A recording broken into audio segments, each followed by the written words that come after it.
Hello, everybody, and welcome again to today's episode of Meet the Presenters. And today I am with Ronia Fraser. Ronia is a multi-award-winning trauma recovery specialist and a clinical hypnotherapist. She's also a leading expert in narcissistic abuse recovery and is a globally renowned author as well. Ronia, hello. Hi, thanks for having me. You're very welcome. Nice to have you here. And That yes, was like the shyest hi I've ever said in my life, I think. Hi. well, yeah, you're just you're warming up. It's all good. It's all good. So. You're coming to Ireland again to the Irish Hypnotherapy Conference. Great to have you back. So, Thanks for having me back. oh, you're very welcome. We're delighted to have you. And one of the things I wanted to say was most people will know who you are. But for those who don't, could you tell us a little bit about yourself, please? Sure. You already gave me an introduction. As you said, I'm a multi-award winning trauma recovery coach and clinical hypnotherapist, and one of the leading experts in the field of narcissistic abuse recovery. And needless to say, you don't really end up in a very specific line of work like that unless it has happened to you. So I'm a survivor of narcissistic abuse myself. And yeah, a few years ago, I got involved with the wrong man again. And that time it would cost me almost everything. It cost me my job, it cost me my house, it cost me myself, my health, almost my life. Wow. And as a result of that, I was really struggling with my mental health and had to find a way to help myself because there was nobody there who was able to help me. There were people that tried, but they just didn't have the right tools to facilitate the healing in a way that I needed it at the time. And back then, so we're talking about almost 10 years ago now. So back then, narcissistic abuse didn't mean a thing, it didn't exist. And that's basically where hypnosis came into my life, NLP hypnosis. And it didn't only change my life, it literally saved my life. Okay. And that's when I, went out on this journey that I'm still on now. And you know, I love hypnosis, and everybody who has had an experience like that, like a really profound transformational experience, you get really passionate, right, about what it is that worked for you. Yeah. And today I'm in the fortunate position that I didn't only help myself, but I'm able to help a lot of people that find themselves in a similar situation that I once was in. Yeah. And so I'm assuming from what you've just said there that it was that experience that drew you to hypnotherapy. Is that right? Well, I didn't think about, oh, let me try hypnotherapy. It Yeah. was kind of like a chain reaction. So I was pretty much stuck, feeling very bad about myself and sorry for myself. And the first thing I came across was coaching. Actually, it was a 2-day coaching workshop. Okay. And the reason I went there, funnily enough, was because it was really hot and it was in a fancy hotel. And I thought, oh, I bet they have AC. That was literally the reason I Okay. went there. Yeah. And I went there, and obviously, coaching, is designed to shift your mindset and to Mhm. ask the right question. And even though it was very fundamental, like basic, it made a big shift in the way I was thinking and Okay. therefore how I was feeling. And literally within like 3 days, so I went to the training. 3 days later, I applied for the training. 10 days later, I incorporated my first company. It was like a complete game changer. And then through that training, I found NLP. Through NLP, I found hypnosis.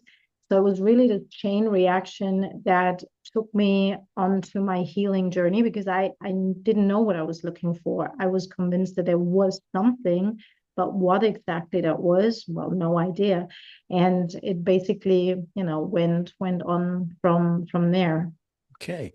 And from those days, from starting out doing what you've just described until now, how has your understanding and approach evolved over that time? Well, in the beginning, I just basically took what I was given and did what I needed to do. Okay, yeah, And it wasn't really designed for trauma recovery at that point. Like that, it's fairly a new development, like even with coaching and NLP and those kind of things. So I just by myself did what I needed to do to get where I wanted to go. And I guess because of the way my brain works, I was able to put it into a very structured approach. And then obviously over time, as you become very good at what you do and you have the practice, it comes with the confidence, then you expand your network. And we have a beautiful community in the hypnosis community, right? So you always meet somebody who has done their thing and really is inspiring and makes you think in different ways. So then, I just added things to my toolbox that I found useful. And then, sometimes you try things they're not for you, and sometimes you try things they're really awesome for you, and you just put them in your toolbox. And I think that's also the beautiful thing about hypnosis, because it is so versatile that you yeah, can just evolve, and it's always a living project, right? yeah, It's never stuck with what you started out with. So ever evolving, really. yeah. I'd say that's exactly how I would think about it as well. So, for those people who are attending the Irish Hypnotherapy Conference, why should people come and see you? What are you talking about? What is it that your presentation's on? Enlighten us about what you want to present to us this time. Yeah, so needless to say, it has to do with narcissistic Sure. abuse recovery, because that's my thing. Yeah, yeah. And it's basically the follow on to last year's talk. So even if you saw me speak last year, please come and do join me again. Last year was an introduction into narcissistic abuse and hypnosis. This year is more specific. It's going to be about toxic connectivity and how we can use hypnosis to safely disconnect from narcissists and other toxic people, because we, all either have found ourselves in situations or know somebody in our friend circle that are dealing with somebody they really shouldn't be dealing with, Mm, because, from the outside in, it's pretty clear, but when you're stuck in this kind of situation, it can feel almost impossible to pull away and to get out. So my talk is all about trauma bonding, which mm. actually to me is the key to successful narcissistic abuse recovery. Okay. So elaborate a little for me on toxic connectivity, because Mhm. that's a two-word phrase that I just something just resonated with me there. So toxic connectivity, what way you're not talking necessarily about relationships, you're talking like romantic relationships, you're talking about just in general, is it? Or can you elaborate on what that means, that toxic connectivity, please? Yeah, so toxic connectivity can happen in any kind of relationship. Oftentimes, the first thing we think about is romantic relationships, but it Yeah. can be in families, it can be in the workplace. And basically, what it's all about is this really strong sense of connection, this really profound sense of love, which, of course, can be a romantic partner, but it also can be a parent, for example, Okay. and this really strong connection that feels like true love, but actually isn't. And what we are really talking about is an addiction, a chemical dependency in the brain. So it has nothing to do with willpower.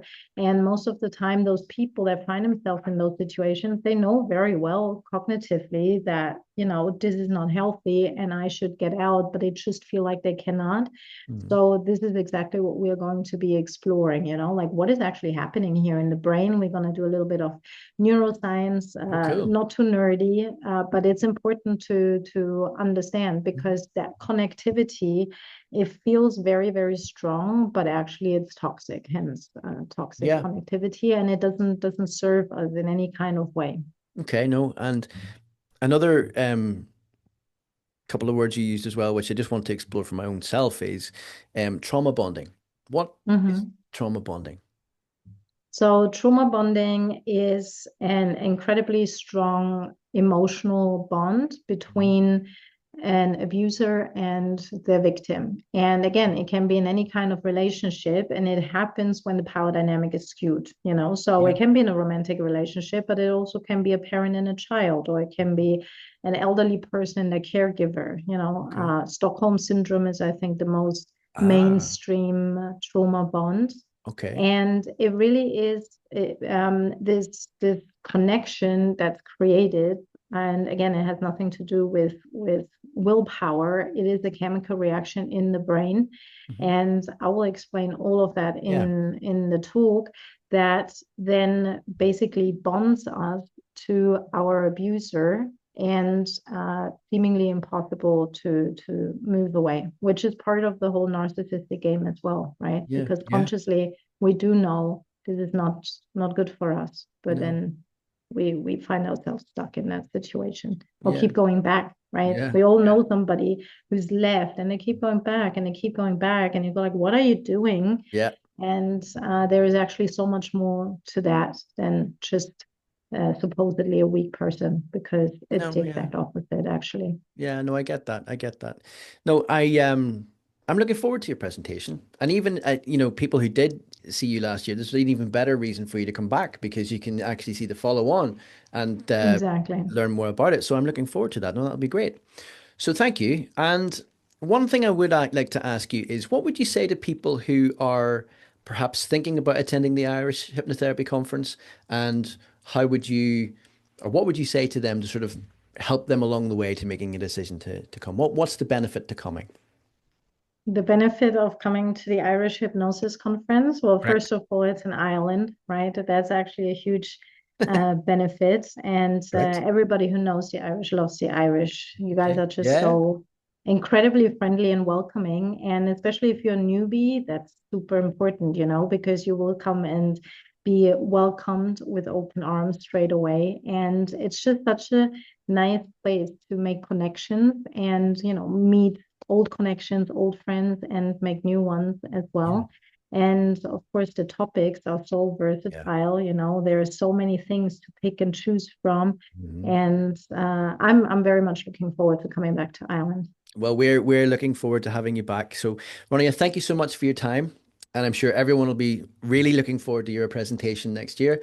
And yes, thanks for your time and have a lovely day. Thank you. You too. Thanks now. Bye bye. Okay.